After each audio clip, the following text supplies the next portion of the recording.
খুব 10 দিন ইবাদতের ভিতরে জোর লাগাও, আবার কুরবানির দিন মন খুইলা কুরবানি করো।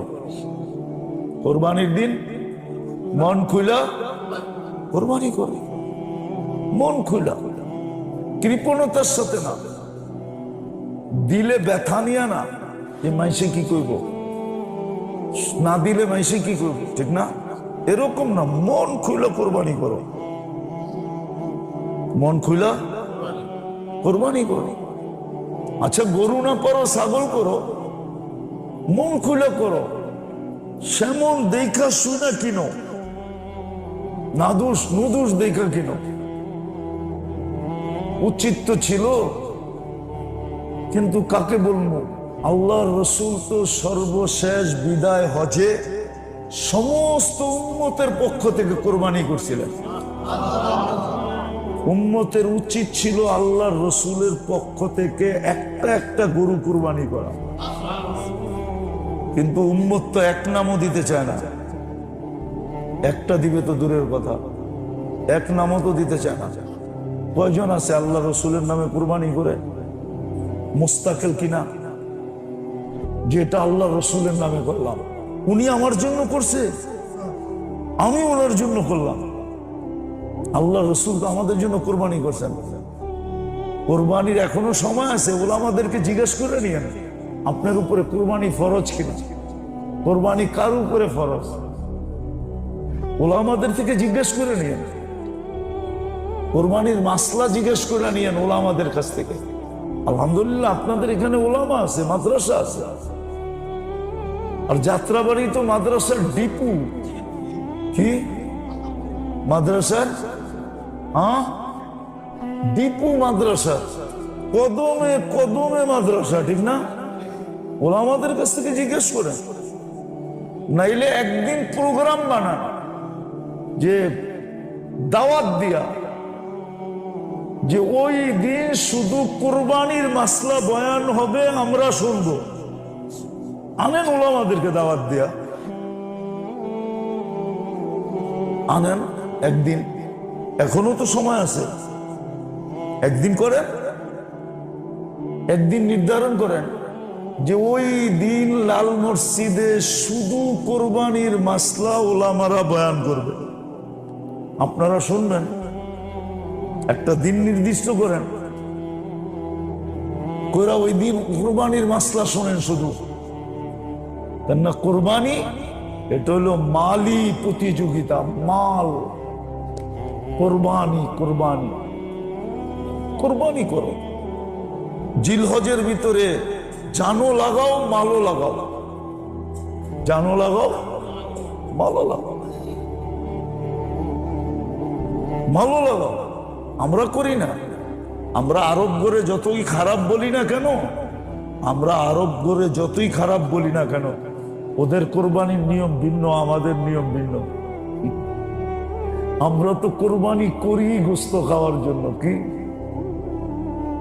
কি রাগ হয়ে গেলেন মনে হয়? সারা বছর ফ্রিজে রাইখা কি কি খামু খামু, ঠিক না? কি রাগ হয়ে গেলেন? আমরা তো কোরবানি করি গোস্ত খাওয়ার জন্য, ঠিক না? আরবরা কোরবানি করে গোস্ত খাওয়ার জন্য না। আমার লোকে চলেন, আমি থেকে দেখাই দিব।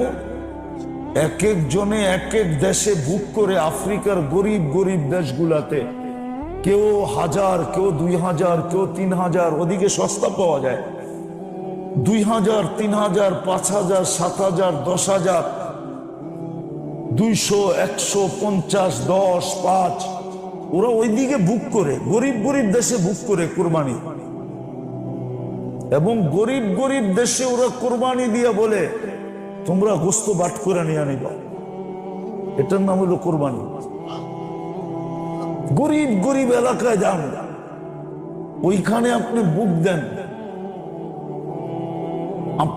আপনি ভাবেন উশৃঙ্খলা হবে, আপনি মাদ্রাসা করে দায়িত্ব দেন। গ্রামগঞ্জে মাদ্রাসা পড়া, ওদেরকে বলেন যে হুজুর আমি 2টা গরু দিলাম, আপনারাও নিবেন, আপনাদের এলাকার গরিবদেরকে আপনাদের হাতে ভাগ করে দিয়ে দিবেন। আমি সঠিক বন্টনের জন্য আপনাদের হাতে দিলাম, বলে দেন। ধনীরা যদি এইভাবে করত, এইভাবেই কোরবানির নিয়ম ছিল, কোরবানির নিয়ম এইভাবেই। এই জন্য বলতেছিলাম যে দুই ইবাদতের মৌসুম চলে আসছে। আজকে আমাদের ভিতরে চিন্তা নাই যে আল্লাহ আমাদের জন্য কতটুকু করতেছে। গড়ালি তো সারাদিনই বলে তোমার জন্য কি না করলাম, তুমি আমার লেগা কি করলাম। ছেলে সন্তান তো সারাদিনই বলে আমরা কি না করতেছি, তোমরা কি করলাম।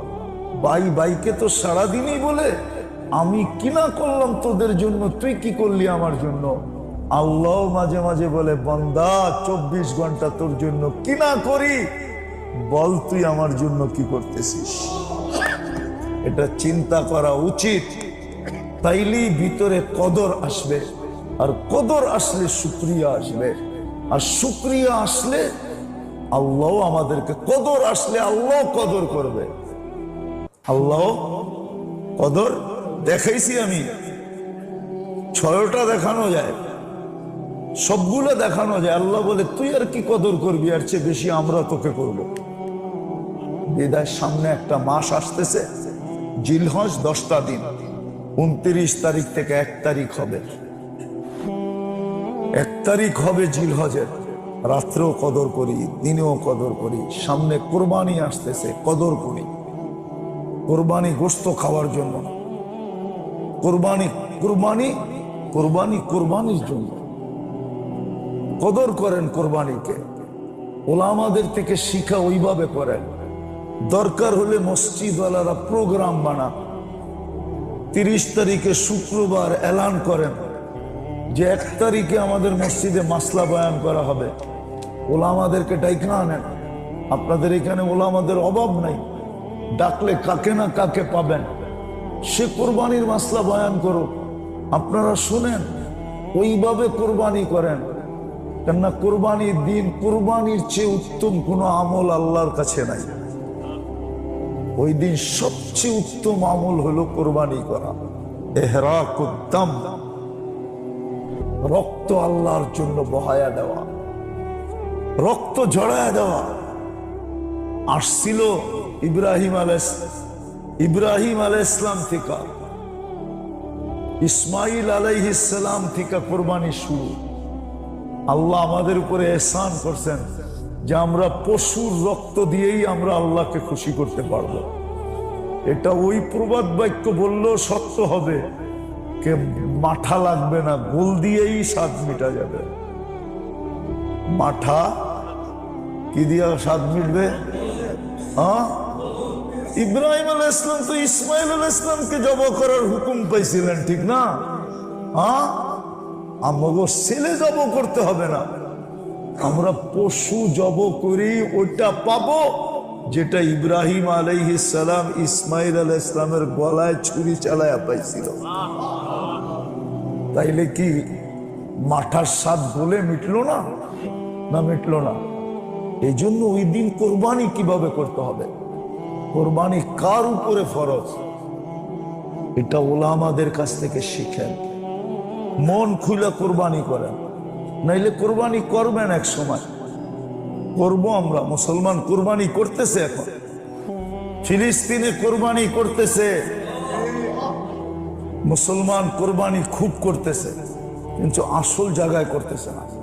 কসম খোদার, আসল জায়গায় যদি করতো তাহলে আমার মনে হয় এই কথাটা 100-তে 100 সত্য ছিল যে আল্লাহ আমাদেরকে চোখে চোখে রাখতেন। আর যাকে চোখে চোখে রাখা হয়, চোখে চোখে চোখে চোখে, ওর মূল্যায়নই ওরকম হয়। ওর মূল্যায়নই, উম্মত যে আল্লাহর চোখে চোখে ছিল এটার প্রমাণ একজনের জন্য ফেরেশতা পাঠায়া দিয়েছেন। বুঝা গেল যে মূল্য কিরকম, চোখে চোখে কিরকম রাখতেছেন। আজকে আমাদের ভিতরে নাই। এই জন্য ওলামাদের কাছ থেকে দুটা তো আমি বলে দিলাম, 10 রাত্র কাজে লাগান, 10 দিন কাজে লাগান।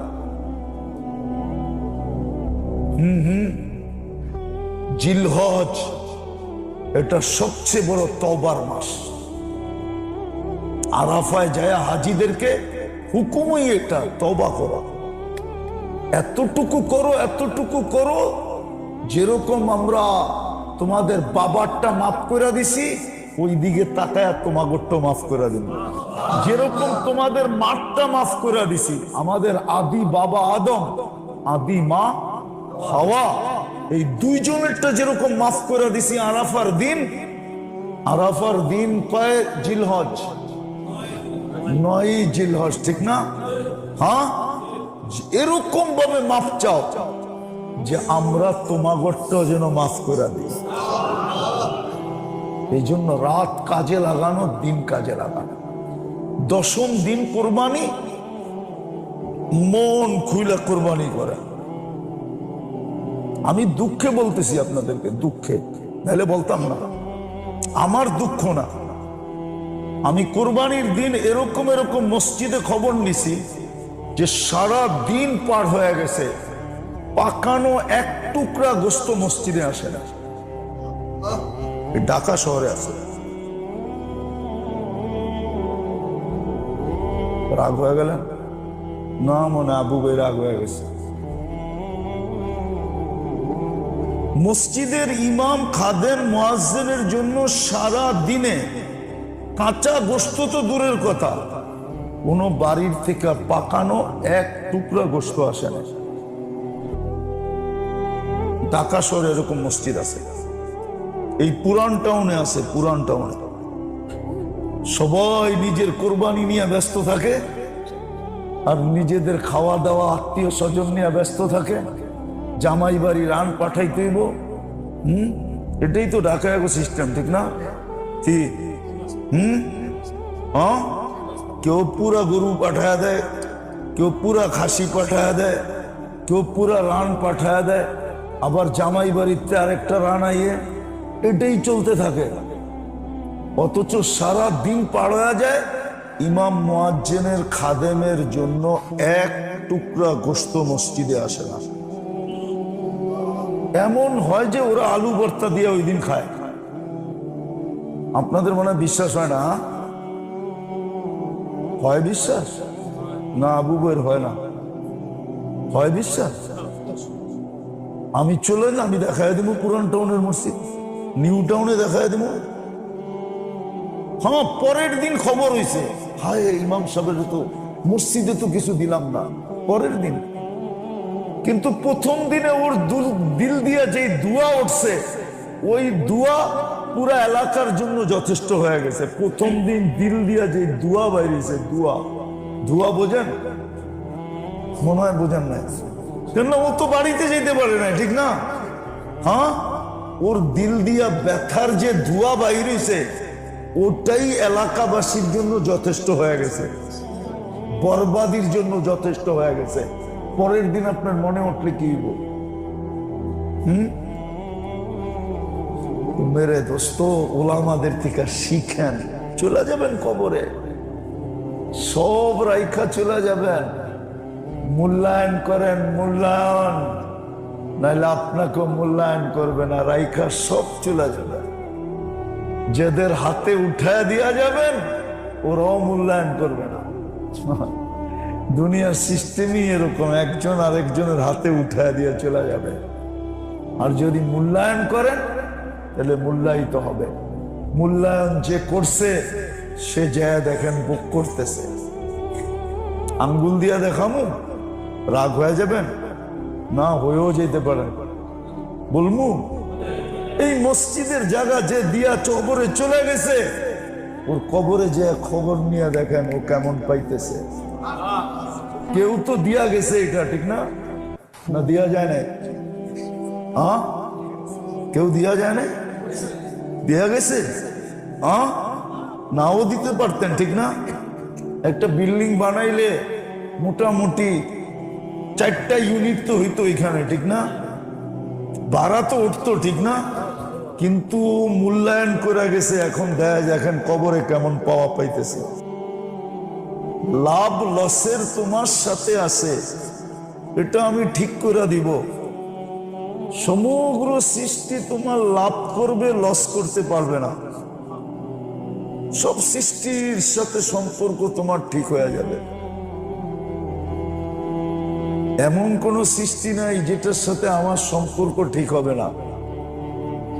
এই জন্য দেখা গেছে, আপনি দেখবেন ইতিহাসের পাতা উঠাইলে সাহাবায়ে কেরাম প্রয়োজন মতে বৃষ্টি পর্যন্ত নামায়া দেখাইছেন। এখন প্রয়োজন, এখন বৃষ্টি নামায়া দেখাইছেন, আর প্রয়োজন নাই বৃষ্টিকে ভাগাইও দেখাইছেন। চল, নাইলে কেন হাদিস আসলো হাওয়া লাইনা ওয়ালা হালাইনা? আল্লাহ রসুল কেন দোয়া শিখাইলেন যে আল্লাহ বৃষ্টি আমাদের দরকার নাই, হাওয়া লাইনা ওয়ালা আলাইনা, আমাদের বৃষ্টির দরকার নাই, আমগো ডাইনে বামে যেখানে দরকার ওইখানে পাঠান, আমাগো এইখানে দিয়েন না। তাহলে এই দোয়া কেন শিখাবে? আবার যখন দরকার তখন আবার দোয়া শিখাইছেন সাইয়্যিবান নাফিআ, আল্লাহ বৃষ্টি এতটুক দেন যেন রোডে পানি না জমে, রোডে গলিতে যেন পানি না ওঠে, এতটুক দেন। সাইয়্যিবান নাফিআ দেন, কিন্তু উপকার যতটুক অতটুক দিয়েন, অপকার যেন না হয়। এই জন্য বললাম রোডে যেন পানি না ওঠে, গলিতে যেন পানি না হয়, খেতে যেন অ্যাক্সেস না হয়। তাহলে এই দোয়া আপনাকে কেন শিখাবে? এই দোয়া আপনাকে কেন শিখাবে? এই জন্যই শিখাইছেন যে নিজের সম্পর্ক আল্লাহর সাথে ঠিক করো। তোমার সম্পর্ক সৃষ্টির সাথে আমরা ঠিক করে দিব। আসলাহাল্লাহু বাইনাহু ওয়া বাইনা খালকি, তো সৃষ্টি তোমার উপকার করবে, অপকার করবে না। এই জন্য হাদিসে আছে আমরা তোমাদেরকে বৃষ্টি দিয়া রাত্রে মিষ্টি ঘুম পড়াবো, দিনের বেলা তোমাদেরকে কোনোদিন আমরা বৃষ্টি দিয়া বিরক্ত করব না। হাদিসে আছে দিনে বৃষ্টি হবে না, রাত্রে বৃষ্টি হবে, যেন ঠান্ডার ঘুম হয়, ঠান্ডার ঘুম। আবার এটাও বলছে তোমাদেরকে দিনের বেলা আমরা আকাশের গর্জন শোনাবো না, ঘুমের ঘুরে গর্জন, আকাশ গর্জিবে, বিদ্যুৎ চমকাবে, আওয়াজ হবে, কিন্তু এটা ঘুমের ঘুরে চলে যাবে, ঘুমের ঘুরে। দিনের বেলা তোমাদেরকে শোনাবো না, এটা ঘুমের ঘুরে চলে যাবে, ঘুমের ঘুরে। দিনের বেলা তোমাদেরকে শোনাবো না। তো যেটা বুঝাইতেছিলাম, আফসোস তো এখানে না কেউ ভাবে। যদি ভাবতো যে আল্লাহ আমার জন্য কতটুকু করতেছেন, কথা এখান থেকে বাহির হয়ে গেছে, কথা এইখান থেকে যে তোমার জন্য কি না করলাম, তোমার জন্য কি, তারপরও তো তুমি একটু শুকরিয়া আদায় করলা না,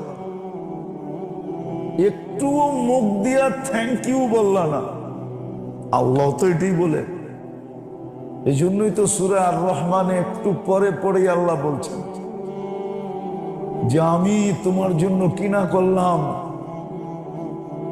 ৯৬টা গণাইছেন যে আমি ৯৬টা নেয়ামত তোমাদেরকে দিছি, বলো তোমরা তার বিনিময়ে শুকরিয়া আমার কতটুকু করছো।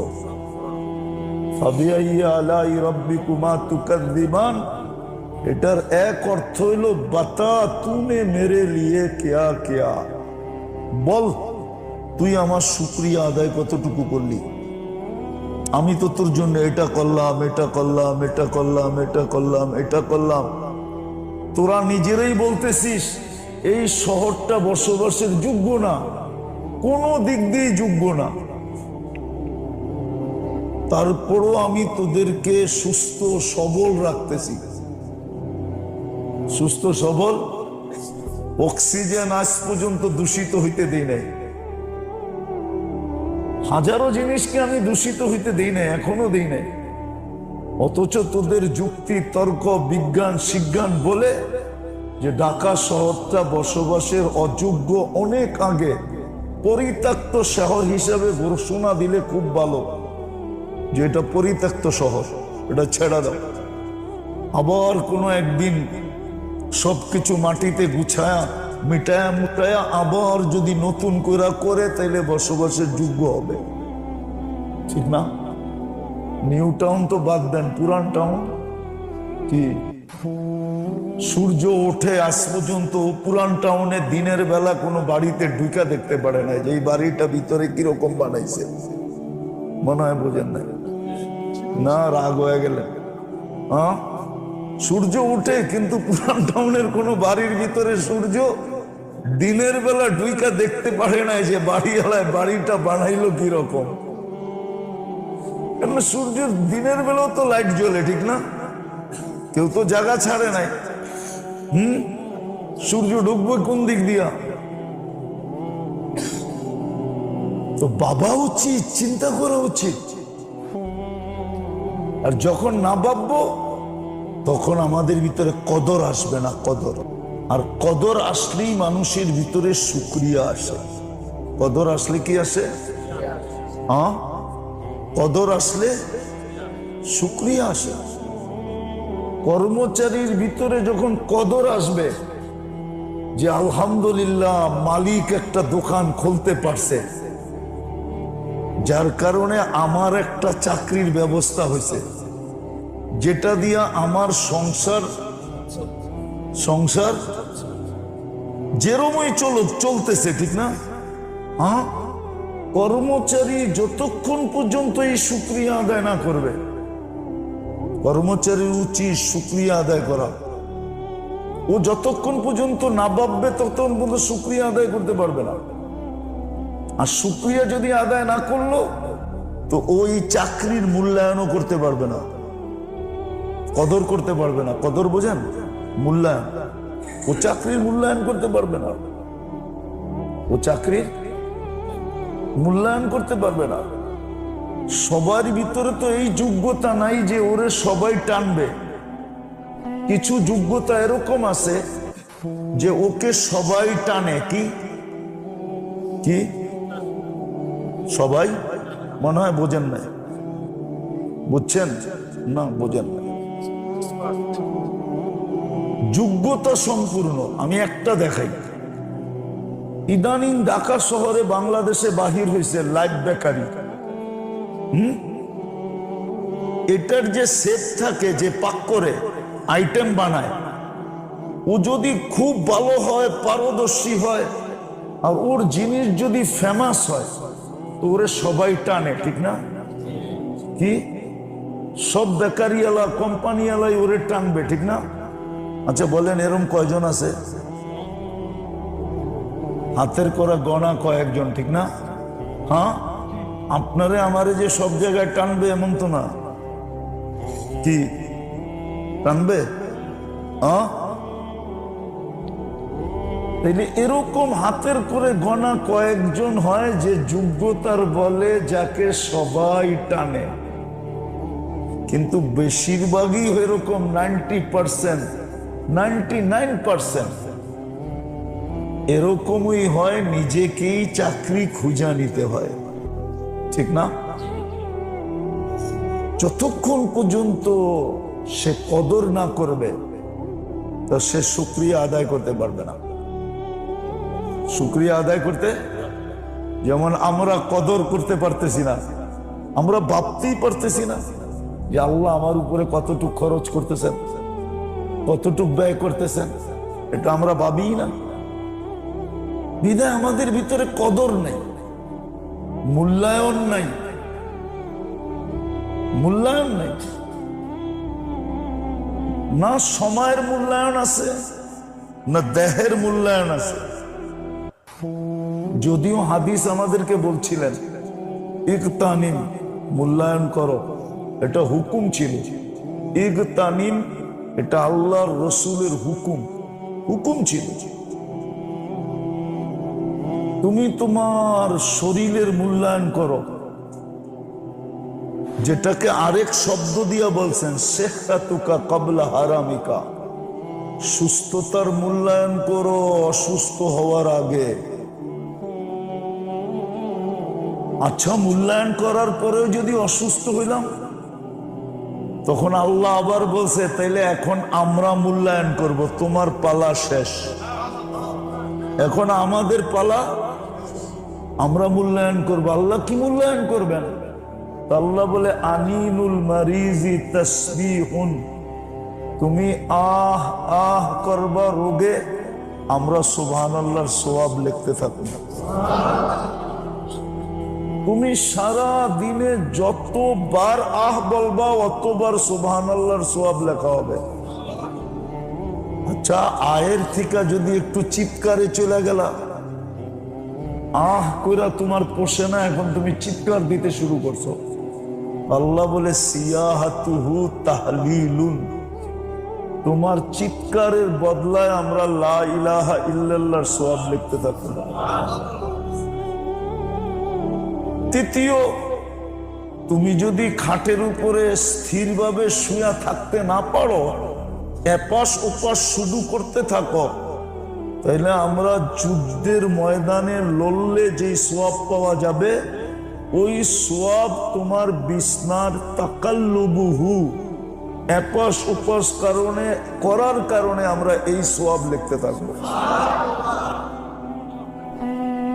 তারপর সুস্থ অবস্থায় যত আমল তুমি করতে, অসুস্থতার কারণে যেটা করতে পারতেছো না, ওই সমস্ত আমলের সওয়াব আমরা লিখতে থাকবো। যদি তোমাকে সুস্থতা দিলাম, তাইলে বিলকুল এমন ভাবে সুস্থ হবে যে তোমার মা যেন তোমাকে এইমাত্র জন্ম দিল। আর যদি এই রোগেই তোমার মৌত হয়ে গেল, তাইলে বেনিফিট তোমাকে আমরা এতটুকু দিব যে আমরা নিষ্পাপ করে তোমাকে তুলে নিব।